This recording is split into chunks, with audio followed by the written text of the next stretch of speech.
اعوذ باللہ من الشیطان الرجیم بسم اللہ الرحمن الرحیم نحمدہ و نصلی علی رسولہ الکریم اما بعد فاعوذ باللہ من الشیطان الرجیم بسم اللہ الرحمن الرحیم رب اشرح لی صدری ویسر لی امری واحلل عقدۃ من لسانی یفقہوا قولی ربی یسر ولا تعسر وتمم بالخیر رب زدنی علما اللہم فقہنا فی الدین اللہم انفعنا بما علمتنا وعلمنا ما ینفعنا وزدنا علما آمین۔ ہم اپنا 21واں پارہ شروع کرنے جا رہے ہیں۔ اس پارے میں 5 حصے ہیں۔ ایک سورہ عنکبوت کا باقی حصہ، سورہ روم کی مکمل، سورہ لقمان مکمل، سورہ سجدہ مکمل، سورہ احزاب ابتدائی حصہ۔ سورہ عنکبوت کے بقیہ حصے میں 4 باتیں یہ ہیں۔ نمبر 1 تلاوت اور نماز کا حکم۔ نمبر 2 نماز کی فضیلت کہ یہ برائی اور بے حیائی سے روکتی ہے۔ نمبر 3 معنی دین اور ان کی ہٹ دھرمیوں کا ذکر۔ نمبر 4 دنیا کی بے ثباتی۔ آیت نمبر 45 مبلغ 2 چیزوں کا اہتمام کرے۔ دین کی دعوت دینے والے داعی اور واعظ کو 2 چیزوں کا اہتمام کرنا چاہیے: قرآن کریم کی تلاوت اور نماز کا اہتمام۔ صرف نماز پڑھنا کافی نہیں ہے بلکہ نماز کا اہتمام ضروری ہے۔ نماز انسان کو فحش اور منکر سے روکتی ہے۔ منکر ایسے گناہ کو کہتے ہیں جس کے حرام ہونے پر دلیل شرعی ہو، اور فحاشا اس گناہ کو کہتے ہیں جس کو ہر عقل مند شخص برا اور نامناسب سمجھے۔ باوقات بندہ نماز پڑھتا ہے اور پھر بھی گناہ نہیں چھوڑتا۔ اس آیت کا معنی یہ نہیں کہ نماز بندے سے اس کے گناہ چھوڑا دیتی ہے۔ اس کا معنی یہ ہے کہ نماز گناہوں سے روکتی ہے۔ روکنا ہے، چھڑوانا اور ہے۔ نماز پورے ادب کے ساتھ ہو تو پھر گناہوں سے روکتی ہے۔ آیت نمبر 56 ہجرت کا حکم۔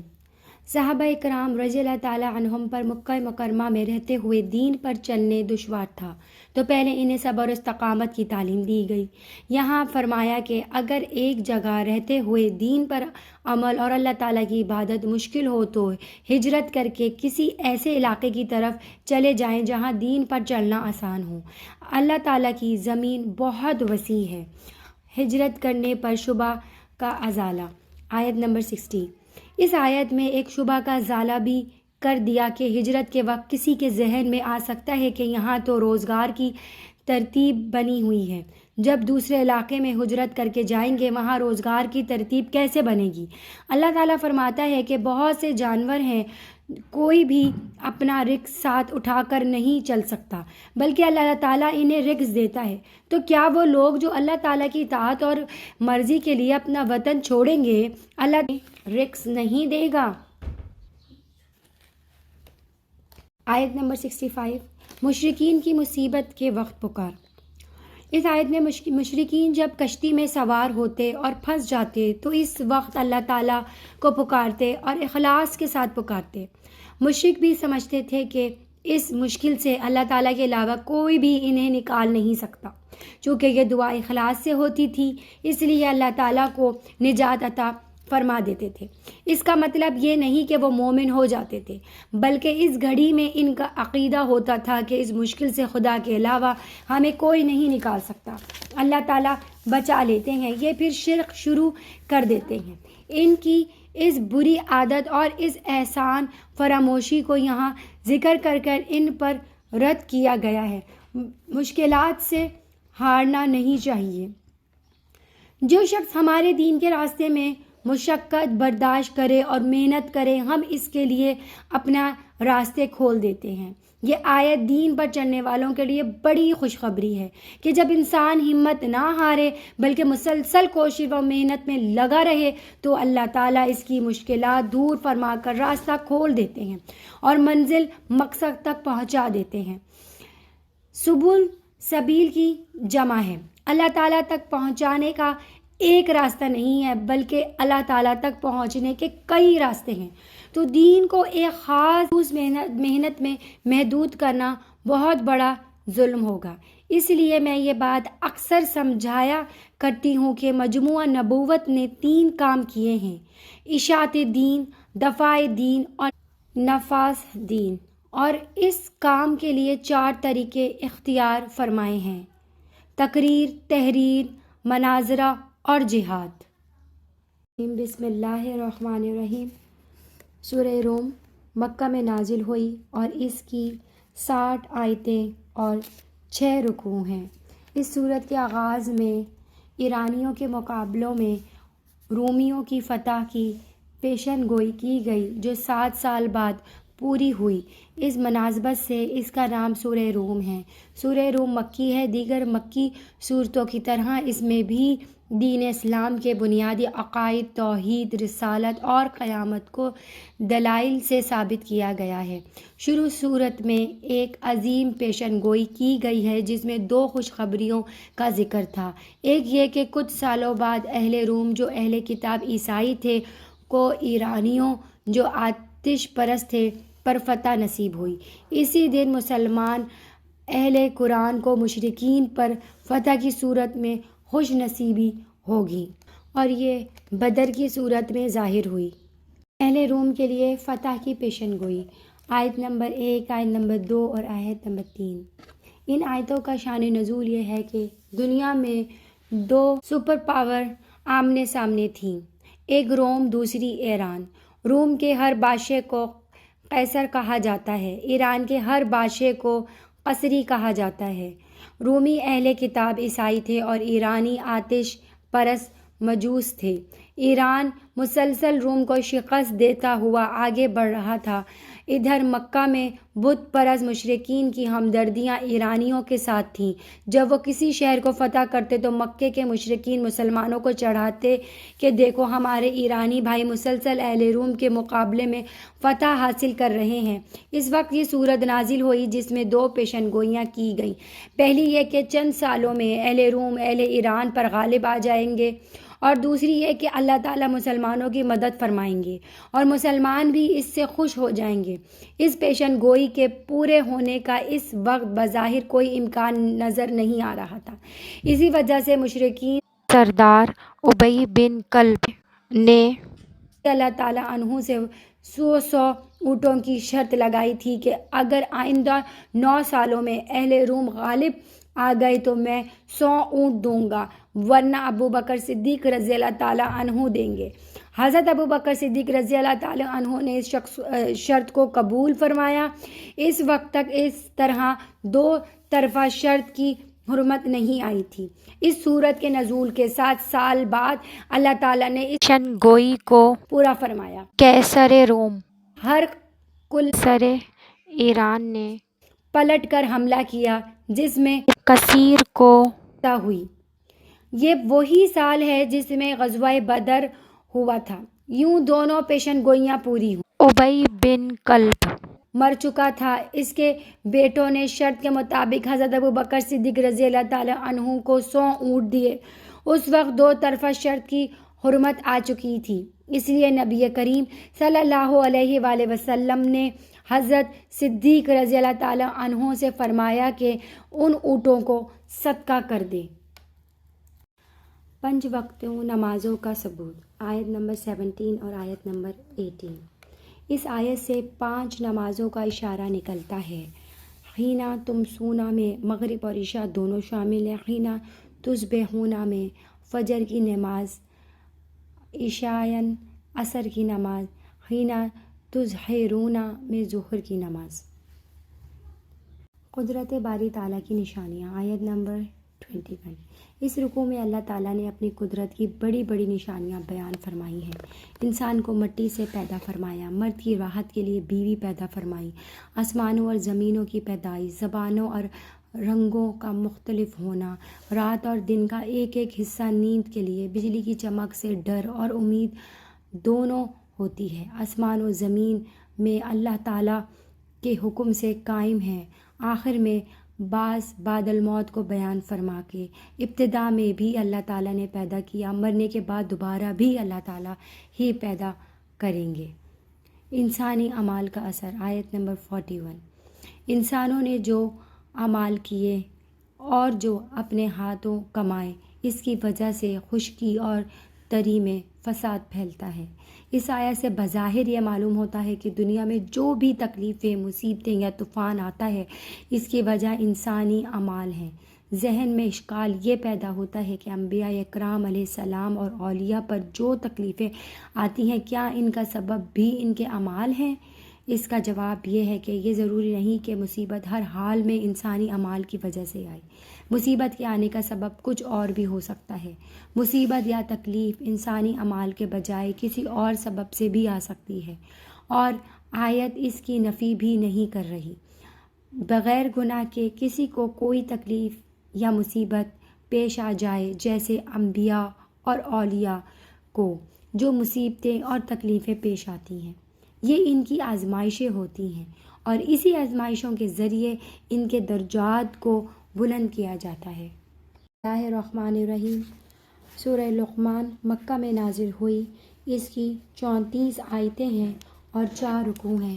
اس صورت میں چونکہ حضرت لقمان حکیم کی نصیحہ کا ذکر ہے جو انہوں نے اپنے بیٹے کو فرمائی تھی، اسی لیے اس سورت کا نام بھی انہی کے نام لقمان پر رکھا گیا ہے۔ سورہ لقمان میں 3 باتیں یہ ہیں: نمبر 1 توحید، اللہ کی قدرت کے 4 دلائل۔ نمبر 1 بغیر ستون کا آسمان۔ نمبر 2 مضبوط و محکم پہاڑ۔ نمبر 3 رنگینے والے مویشی اور حشرات۔ نمبر 4 برسنے والی بارش۔ لقمان کی اپنے بیٹے کو 5 وصیتیں: نمبر 1 شرک نہ کرو۔ نمبر 2 اللہ تعالیٰ ہر چھوٹی بڑی چیز اور عمل کو آخرت میں سامنے لے آئیں گے۔ نمبر 3 نماز، امر بالمعروف نہی عن المنکر، آزمائش میں صبر۔ نمبر 4 عاجزی اختیار کرو، تکبر سے بچو۔ نمبر 5 متعادل چلو، مناسب آواز میں بات کرو۔ نمبر 3 توحید کے ضمن میں یہ باتیں بتائی گئیں کہ 5 چیزوں کا علم صرف اللہ کو ہی معلوم ہے۔ نمبر 1 بارش کہاں اور کتنی برسے گی۔ نمبر 2 قیامت کب آئے گی۔ نمبر 3 پیٹ میں بچہ کن اوصاف کا حامل ہے۔ نمبر 4 موت کب اور کہاں آئے گی۔ نمبر 5 انسان کل کیا کرے گا۔ قرآن کریم کی اشاعت کا راستہ روکنا۔ آیت نمبر 6۔ نضر بن حارث ایک مشرک تھا اور تجارت کے لیے مختلف ملکوں کا سفر کیا کرتا تھا۔ وہاں سے پرانے بادشاہوں کے قصوں اور کہانیوں پر مشتمل کتابیں یا گانے والی کنیزیں خرید لاتا۔ اہل مکہ کو جمع کر کے کہتا کہ محمد صلی اللہ علیہ وآلہ وسلم تمہیں پرانے وقتوں کی کہانیاں، عاد اور سمود کے قصے سناتے ہیں، تو میں تمہیں اس سے بھی زیادہ مزیدار کہانیاں سناتا ہوں۔ مقصد یہ تھا کہ لوگ قرآن کریم نہ سنیں اور نبی کریم صلی اللہ علیہ وآلہ وسلم پر ایمان نہ لائیں۔ اللہ تعالیٰ نے یہ آیت نازل فرما کر کچھ لوگ ایسے ہیں جو خدا سے غافل کرنے والی باتوں کو خرید لیتے ہیں تاکہ اس کے ذریعے لوگوں کو خدا کے راستے سے بھٹکا دیں اور اس کا مذاق اڑائیں، ایسے لوگوں کے لیے دردناک عذاب ہے۔ حضرت لقمان کی اپنی بیٹے کو نصیحت۔ یہاں اللہ تعالیٰ نے حضرت لقمان کا ذکر فرما کر انہیں حکمت عطا کی گئی تھی۔ وہ توحید پرست تھے اور اللہ تعالیٰ کے ساتھ شریک بنانے کو ظلم و عظیم قرار دیتے تھے۔ حضرت لقمان نبی نہیں تھے بلکہ ایک نیک اور برگزیدہ آدمی تھے۔ حضرت لقمان نے اپنے بیٹے کو یہ نصیحتیں فرمائیں: بیٹا شرک نہ کرنا، شرک بہت بڑا گناہ ہے۔ اگر کوئی چیز رائی کے دانے کے برابر بھی ہو تو اللہ تعالیٰ کی ذات ایسی ہے کہ اسے حاضر کر دے گی۔ اسی لیے اللہ تعالیٰ کے علم کا قائل رہنا، نماز کی پابندی کرنا، نیکی کا حکم دینا اور برائی سے رکنا، لوگوں کے ساتھ ترش رویہ سے پیش نہ آنا، زمین پر اکڑ اکڑ کے نہ چلنا، میانہ روی کے ساتھ چلنا، اپنی آواز کو پشت رکھنا۔ 5 چیزوں کا علم۔ آیت نمبر 34۔ اس آیت میں یہاں 5 چیزوں کا ذکر اس لیے فرمایا کہ عام طور پر لوگ انہیں 5 چیزوں کے بارے میں بات کرتے ہیں۔ نجومی سے انہیں کے بارے میں پوچھا جاتا ہے، اندازہ انہی کے بارے میں لگاتے ہیں۔ وہ 5 چیزیں یہ ہیں: قیامت کا علم، بارش کب ہوگی، ماؤں کے پیٹ میں کیا ہے، انسان کیا کمائے گا اور انسان کہاں مرے گا، مذکور پانچوں چیزوں کا علم صرف اللہ تعالیٰ کے پاس ہے۔ ان کے علم کو مفتاح الغیب یعنی غیب کی 5 کنجیاں بھی کہا جاتا ہے۔ اللہ الرحمن الرحیم۔ سورہ سجدہ۔ سورہ سجدہ میں مکہ میں نازل ہوئی۔ اس میں 23 آیتیں اور 3 رکوع ہیں۔ سورہ سجدہ میں 4 باتیں یہ ہیں: قرآن کی عظمت، نمبر 2 توحید، آسمان و زمین کا خالق وہی ہے، ہر کام کی تعبیر وہی کرتا ہے، پانی کے ایک حقیر قطرے سے مختلف مراحل طے کرنے کے بعد انسان کو وجود بخشنا، پھر اسے انتہائی پرکشش صورت پر مناسب قدر و قیمت والا بنایا۔ پھر نمبر 3 قیامت، مجروم اس دن سر جھکائے کھڑا ہوں گے کہ اس پر ذلت چھائی ہوئی ہوگی، وہ دنیا میں واپس آنے کی تمنا کریں گے۔ مومنین جو دنیا میں اللہ کے لیے اپنی راحتوں کو قربان کرتے ہیں، اللہ نے آخرت میں ان کے لیے ایسی نعمتیں تیار کر رکھی ہیں جنہیں کوئی نہیں جانتا۔ نمبر 4 رسالت، حضرت موسیٰ علیہ السلام کو تورات دیے جانے کا ذکر ہے۔ اس صورت میں آیت سجدہ اور سجدہ کا ذکر ہے، اسی وجہ سے اس کا نام سورہ سجدہ رکھا گیا۔ اس سورت میں دین اسلام کی بنیادی ارکان بتائے گئے ہیں۔ آپ صلی اللہ علیہ وآلہ وسلم اکثر جمعے کے دن نماز فجر کی پہلی رکعت میں اس سورت کی تلاوت فرمایا کرتے تھے۔ آسمان و زمین کی تخلیق، آیت نمبر 4۔ اللہ تعالیٰ نے آسمان و زمین اور جو کچھ ان دونوں کے درمیان ہے 6 دنوں میں پیدا کیا۔ 6 دنوں سے مراد 6 دنوں کی مقدار ہے، کیونکہ اس وقت تو دن رات ہوتے ہی نہیں تھے۔ پھر اللہ تعالیٰ عرش پر مستوی ہوا۔ یہ متشابہات میں سے ہیں، اور استوا علی العرش کے معنی ہم نہیں جانتے، بلکہ اس کو اللہ تعالیٰ کے سپرد کرتے ہیں۔ آیت نمبر 23۔ اس آیت کا معنی یہ ہے کہ ہم نے موسیٰ علیہ السلام کو تورات دی ہے اور آپ کو قرآن کریم دیا ہے۔ یہ قرآن ہماری طرف سے ہے، اس قرآن میں آپ نے شک نہیں کرنا۔ حضور صلی اللہ علیہ وآلہ وسلم کو قرآن کے قرآن ہونے میں کوئی شک نہیں تھا، لیکن بسا اوقات اس پر مزید پختہ رہنے کے لیے اللہ پاک ایسی بات ارشاد فرماتے ہیں۔ ایک معنی مفسرین نے یہ بیان کیا ہے کہ ہم نے موسیٰ علیہ السلام کو تورات دی اور آپ کی موسیٰ علیہ السلام سے اس دنیا میں ملاقات ہو گئی۔ اس ملاقات میں آپ شک نہ کرنا، یقین رکھنا کہ اللہ کی ملاقات موسیٰ علیہ السلام سے ہوئی ہے۔ آپ صلی اللہ علیہ وآلہ وسلم کی موسیٰ علیہ السلام سے یہ ملاقات معراج کی رات آسمانوں پر ہوئی ہے۔ مقتدیٰ کے لیے 2 شرطیں، آیت نمبر 24۔ اس آیت میں اللہ تعالیٰ جس کو ہدایت کا مقتدیٰ اور امام اہدی بناتے ہیں، اس کے لیے 2 شرطیں ہیں: کمال عملی، کمال عملی، لما صبروا، یہ کمال عملی ہے۔ صبر کا دائرہ بہت وسیع ہے، طاعت پر بھی صبر کرنا، گناہ سے روکنے پر بھی صبر کرنا، مشقت آئے تو برداشت کرنا۔ کمال عملی اس سے بڑھ کر اور کیا ہوگا؟ وَكَانُوا بِآيَاتِنَا يُوقِنُونَ، آیت پر یقین رکھنا۔ یقین وہی کرے گا جس کے پاس علم اور فہم ہو، یہ کمال عملی ہے۔ اللہ الرحمن الرحیم۔ سورہ احزاب مدینہ میں نازل ہوئی اور اس کی 73 آیتیں ہیں اور 9 رکوع ہیں۔ سورہ احزاب کے ابتدائی حصے میں 2 باتیں یہ ہیں کہ زمانۂ جاہلیت کے 3 غلط خیالات کی تردید کی گئی۔ نمبر 1، ان کے خیال تھا کہ بعض لوگوں کے سینے میں 2 دل ہوتے ہیں۔ بتایا کہ دل تو بس ایک ہی ہوتا ہے، یا اس میں ایمان ہوگا یا کفر ہوگا۔ نمبر 2، کلمات زہر کہنے سے بیوی ہمیشہ کے لیے حرام نہیں ہوتی بلکہ کفارہ دینے سے حلال ہو جائے گی۔ نمبر 3، منہ بولا بیٹا شرعی احکام میں حقیقی بیٹے کی طرح نہیں ہوتا۔ دونوں غزوہ احزاب اور غزوہ قریظہ کا ذکر ہے۔ اس صورت میں غزوہ احزاب کا ذکر کی وجہ سے ہی اس کا نام احزاب رکھا گیا ہے۔ آیت نمبر 4۔ عرب میں 3 باتوں پر بہت مشہور تھے۔ اس آیت میں ایک بات یہ تھی کہ جو سمجھدار آدمی ہوتا اور بات کی تہ تک پہنچتا تو لوگ اس کے بارے میں کہتے کہ اس کے 2 دل ہیں، حالانکہ اللہ تعالیٰ نے کسی آدمی کے 2 دل پیدا نہیں فرمائے۔ دوسری یہ تھی کہ جب کوئی شخص اپنی بیوی کو تم میرے لیے ایسی ہو جیسے میری ماں کی پشت کہہ دیتا تو وہ اپنی بیوی کو ماں کی طرح حرام سمجھتے۔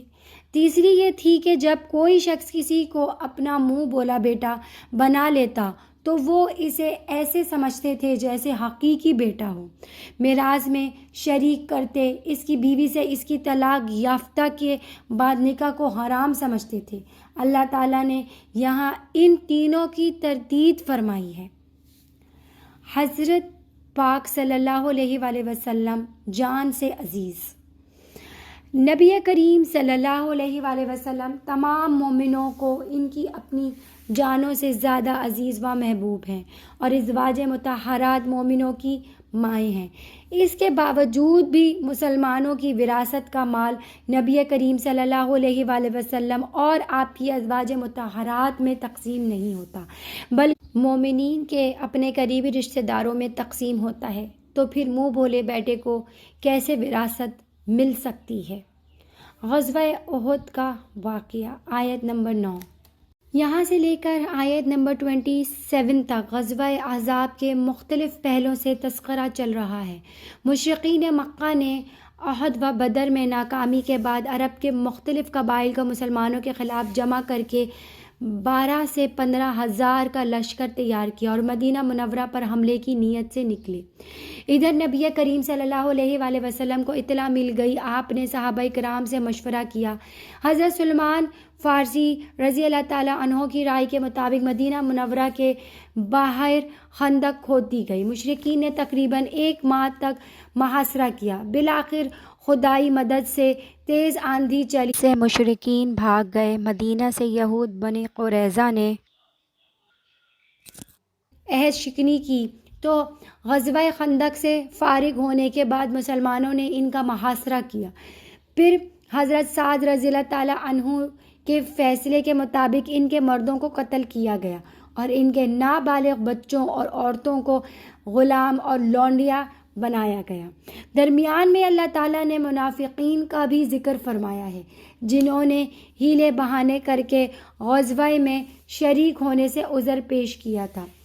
ازواج مطہرات کا ذکر، آیت نمبر 28 اس آیت میں آیت تخیر بھی کہتے ہیں۔ ازواج مطہرات نے نبی کریم صلی اللہ علیہ وآلہ وسلم سے غزوہ خندق اور جنگ بنی قریظہ کی فتوحات کے بعد ایک نفقہ بڑھانے کا ایک جائزہ مطالبہ کیا تھا، لیکن یہ ازواج مطہرات کی شان کے لائق نہیں تھا، اس لیے ان آیت کو نازل کر کے ازواج مطہرات کو اختیارات دیے گئے ہیں کہ وہ نبی کریم صلی اللہ علیہ وآلہ وسلم کے ساتھ رہیں اور اپنی اس سوچ کو بدلیں، اور اگر دنیا کی زیب و زینت کو اختیار کرنا چاہیں تو آپ صلی اللہ علیہ وآلہ وسلم سے علیحدگی اختیار کر لیں، لیکن قربان جائیں اپنی ماؤں پر کہ انہوں نے پہلی صورت اختیار کی اور نبی کریم صلی اللہ علیہ وآلہ وسلم کے ساتھ رہیں اور انشاءاللہ تعالی آخرت میں بھی ساتھ رہیں گی۔